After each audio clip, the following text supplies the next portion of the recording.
Burada hinduşkalarımız, burada da çöl gazlarımız.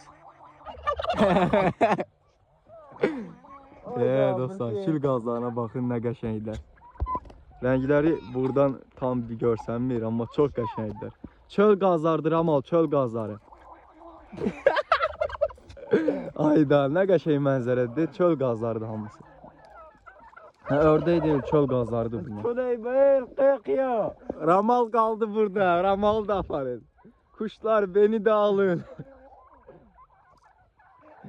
Bizde bizim kuşlarımız da var, burada hinduşkalarımız. Ha, gelin hinduşkaların yanına düşün. Gelin.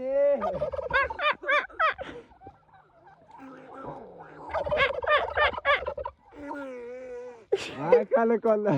Ya belki hıkkıdı. Çöl gazlarına bakın dostlar. Oğul kızı.